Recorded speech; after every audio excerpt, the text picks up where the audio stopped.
everyone. Okay, so right out of the gate, let's talk about the obvious highlights of this episode. Nami, Usopp, and O-Tama. But I especially want to start with Nami and Usopp, weirdly, because it's interesting. I don't remember liking the pace at which the fight between Nami and Ulti ended in the manga, but it does make more sense upon revisiting this. Now, I will admit, the fighting itself does still end a little abruptly, but as far as the fight itself, when considering that Nami does...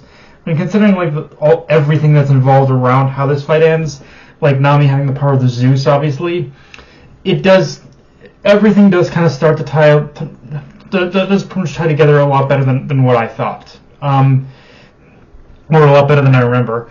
Of course, with that said, we just gotta talk about Usopp taking down Bao Hong because honestly, like, we all know Usopp. He's the type of character who, for however afraid he is, you can always count on him in order to be there and do what needs to be done when it matters. And one thing I've loved about him in these past couple episodes is just how aware and analytical he remained throughout, even after being brutally beat down by Ulti. Like, he was still able to study the current situation and realize he needed to take out Bao Hong. That was the priority target, as it were. And it's only after she was taken out that it seamlessly transitioned into Tama's moment in declaration to all of Onigashima, showing that, yeah, she's finally found her resolve and she knows what she has to do.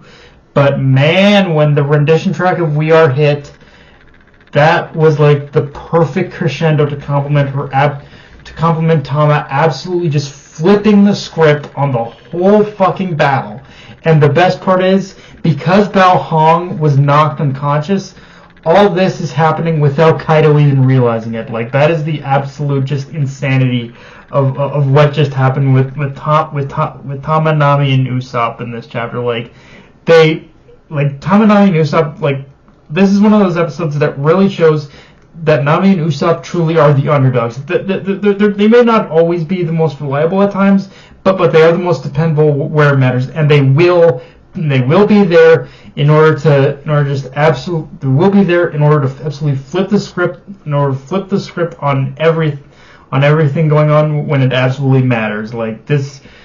Again, this is a chapter that just makes me love. This is one of those episodes, that just makes me love Usopp, Nami, and Tama, obviously, just for what she did. Like, these three have definitely been, like, definitely top characters for sure in this arc, or top three underdogs in this arc at the very least. All that being said, one thing I also love is Momonosuke's reaction upon having escaped from Kaido, because yes, he is, and like one thing specifically I like that it shows that yes, he is happy, he is grateful that he survived and is still alive, but at the same time, I like how being knocked off Onigashima has made him even more anxious and given him perspective that because he doesn't know what's happening anymore, he doesn't know who's alive, who's dead, who's still fighting, and despite Shinobu's good intentions, he feels more helpless than he's ever been before. And in my mind, while all this is played up in a very fantastical setting, I like how it does keep Momonosuke's reactions fairly realistic. Because while a lot of times we do have that reflexive response to care about our own safety, once we do calm down from the adrenaline and start thinking clearly, we will start asking the questions and stressing out about whether or not the ones we care about are okay or having survived. And the fact that he's so far away from Onigashima makes it worse. With that said, this whole setup in itself with Momonosuke and Shinobu like being away from Onigashima, the whole thing in itself is pretty much very easy to predict as to what's going to happen from here on Momonosuke's end of things, just by taking Shinobu's powers into account. At least if people actually think about it for a minute, like Shinobu's powers at this point are weirdly enough, they are going to be the key in order to in the same way that Tama's powers just completely flip the script on the Battle of Onigashima. Like Shinobu's powers are weirdly going to be the key that's going to absolutely flip the script on the battle with Kaido. So it's that in itself is also setting up to completely change things as well.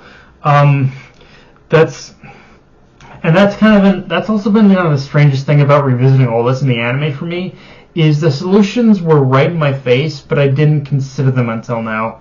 I mean, I hadn't. It was one of those things where I was questioning, constantly questioning back in the manga about how Tama's powers were going to come into play, but I didn't realize it until it actually happened. With that said, moving on to Kaido, there's some interesting things to discuss there because right out of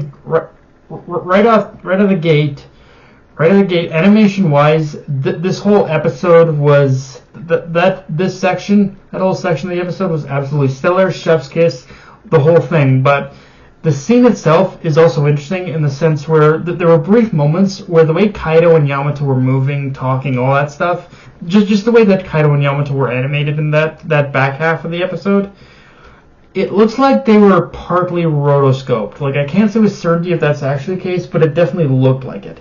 And if they were in fact rotoscoped, that is interesting that of all the animation techniques, rotoscoping seems to be becoming a bit more of a prominent and common